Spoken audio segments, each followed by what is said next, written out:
নমস্কার বন্ধুরা, আশা করি সবাই ভালো আছেন। আজ আপনাদের জন্য নিয়ে এসেছি এমন একটি রেসিপি যা একবার খেলে বারবার খেতে চাইবেন। কাতলা মাছের ডিমের বড়া দিয়ে ঝোল। চলুন তাহলে শিখে নিই এই লোভনীয় রেসিপিটি।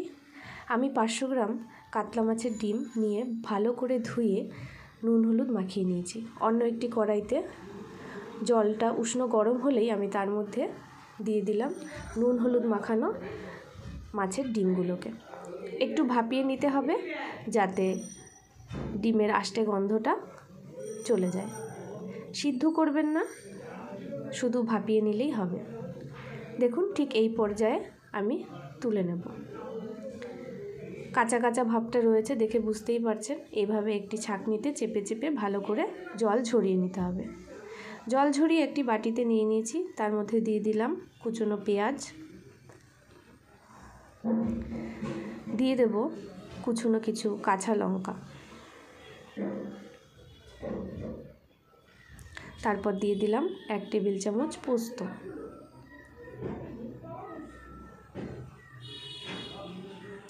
তারপর দিয়ে দেব বেসন,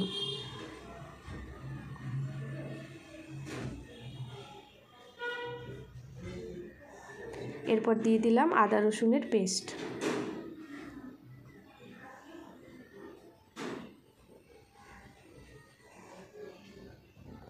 তারপর দিয়ে দেব স্বাদ মতো লবণ।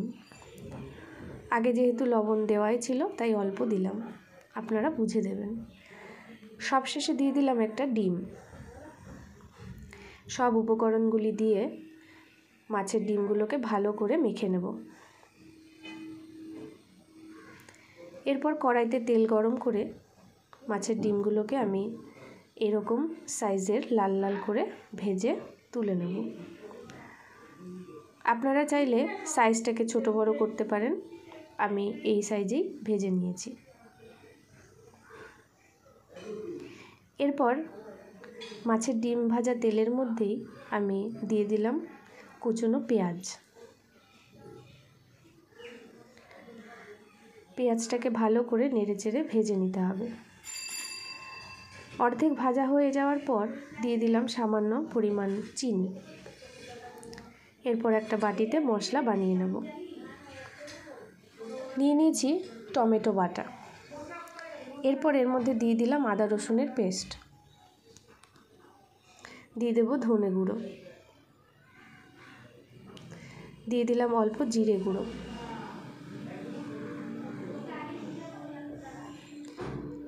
এরপর দেব লাল লঙ্কা বাটা,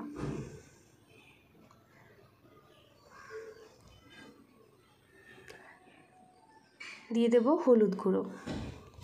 লাল লঙ্কা বাটা দেওয়াতে ঝোলের কালারটা ভালো আসবে। দিয়ে দেব পরিমাণ মতো লবণ। এরপর ভালো করে নেড়েচেড়ে মশলাটা রেডি করে নিতে হবে। পেঁয়াজটা প্রায় ভাজা ভাজা হয়ে গেছে। এরপর মশলাটা আমি এর মধ্যে ঢেলে দিলাম।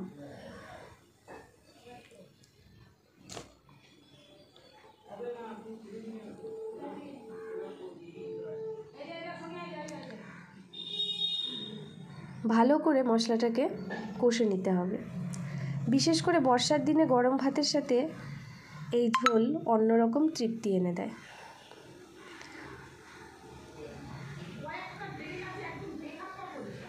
আশা করি এই রেসিপিটি শৈশবের অনেক স্মৃতি মনে করিয়ে দেবে। আগেকার দিনে মা ঠাকুমাদের হাতের ছোঁয়ায় এই পদটি হয়ে উঠত আরও মুখরোচক। আজ আমি সেই পদটি আপনাদের রান্নাঘরে পৌঁছে দেওয়ার চেষ্টা করছি মাত্র। দেখুন, আমার মশলা প্রায় কষা হয়ে গেছে। এদিকে অন্য একটি কড়াইতে আমি ছোট ছোট করে কেটে রাখা আলু নুন হলুদ মাখিয়ে ভেজে নিচ্ছি। মশলাটা কষা হয়ে গেলে এর মধ্যে আমি জল দিয়ে দেব।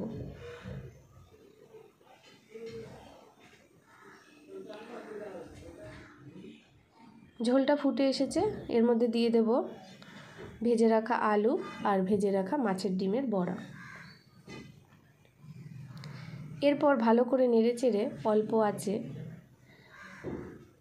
10 থেকে 15 মিনিট ঢেকে রান্না করে নিলেই আমাদের মাছের ডিমের বড়ার ঝোল রেডি।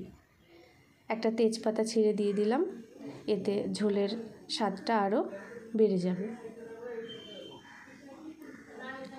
নামানোর আগে একটু ঘি গরম মশলা দিয়ে নামিয়ে নেব। রেসিপি কেমন লাগছে অবশ্যই কমেন্টে জানাবেন। ভালো লাগলে আমার চ্যানেলটিকে সাবস্ক্রাইব করবেন, লাইক করবেন, কমেন্ট করবেন, শেয়ার করবেন।